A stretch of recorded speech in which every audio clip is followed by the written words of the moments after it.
The Hawks had the 16th best record in the league, the 9th best record in the East, and the 14th best net rating. They had a bit of a disappointing season last year after making the Eastern Conference Finals the season before. A lot of their weaknesses were exposed in their playoff series with the Heat, and this draft pick could go a long way to strengthening those weak points. So, who are they likely to select? Well, I've scoured the internet for mock drafts to gain information and selected 4 players I think have a chance to be selected by them, and I'm gonna give you some info on them. So, without any further dilly-dallying, let's get into it.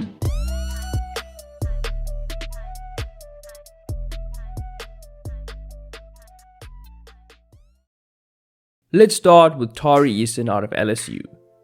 The Hawks had the 5th worst defense in the league, and were in the bottom 3rd in the league in terms of steals and blocks. So yeah, they need some help on defense. That's why I have Eason here. He averaged a monstrous 7 stocks, that's steal plus blocks, per 100. He's a lengthy and athletic wing who could probably switch 2 through 4. He's great at anticipating and getting stuck in passing lanes, and his athleticism should offer the Hawks some additional rim protection. With DeAndre Hunter's injury concerns and Danilo Gallinari's age, I could easily see him carving out a role for him on this Hawks roster. Early on, I'd expect him to provide a transition threat, and if the shot translates, some shooting. As he develops, I could see him attacking the defense more off the catch and of handoffs. If all else fails though, he's a long athletic wing, and you know teams are always looking for those.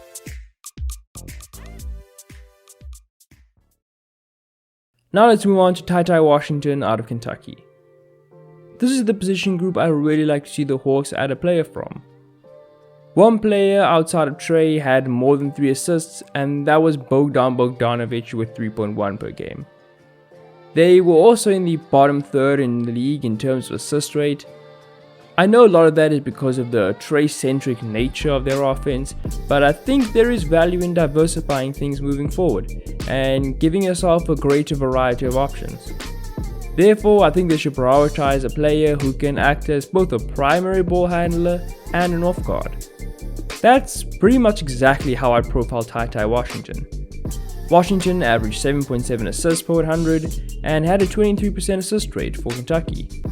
He also shot 35% on predominantly catch and shoot threes. Those are almost exactly the stats you want to see for this profile of player. He's got some good speed and burst and was an improving pick and roll conductor. His defense wasn't super impressive, but he did manage 2.6 steals per 100, which is good. Other than Trey, the Hawks currently have Bogdanovic and Hurt on their roster. I'd imagine they'd bring back Sharif Cooper, and they might be interested in bringing back DeLon Wright. I think Ty will probably leapfrog Sharif considering their draft positions, and he might even get minutes ahead of DeLon Wright if they do bring him back. Breaking up that top 3 will be a bit of a struggle at first though, but I think he's able to fit with all 3 of them, so he should get decent minutes. Long term, I could definitely see him being Trey's running mate at the guard positions. The lack of size though would really scare me.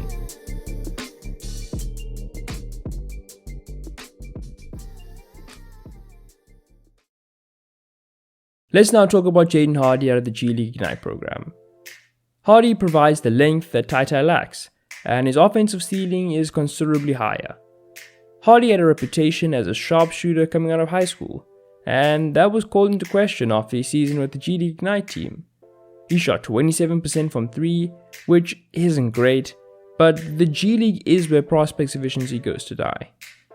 The shot will have to develop to warrant him being selected this high though. He certainly has more to offer. He developed a lot as a ball handler in his time in the G League, and his 15.5% assist rate showed that. Buying his potential as a pick and roll conductor too. He's also a very versatile scorer of jumpers, hitting them out of pick and roll, isolation, whipping out step back threes and mid-range leaners. His handle also might be the best in his class in terms of his technique and the depth of his bag of tricks. His scoring in the paint is more of a concern though. Defensively, he struggled both on and off the ball, and his lack of athleticism could be a concern. Hardy would probably have a harder time breaking into the Hawks rotation initially, but I do think he's got a higher ceiling if the Hawks are committed to his development.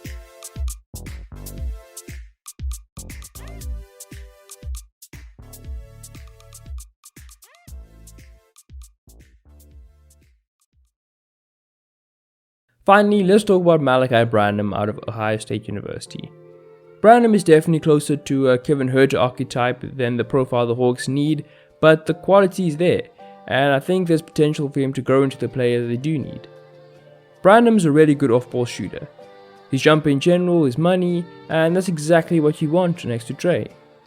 He did handle the ball quite a bit for Ohio State, but I don't think he's on the level of the other two guards mentioned in this video. He did show some intriguing potential though. His defense also isn't the best, but it's not that big of a concern. He also lacks the athletic gifts to really beat guys consistently, although he does have a bit of craft in the bag. I think he'd probably play more of an off-ball role early on, before developing and getting more on-ball reps as the years go on.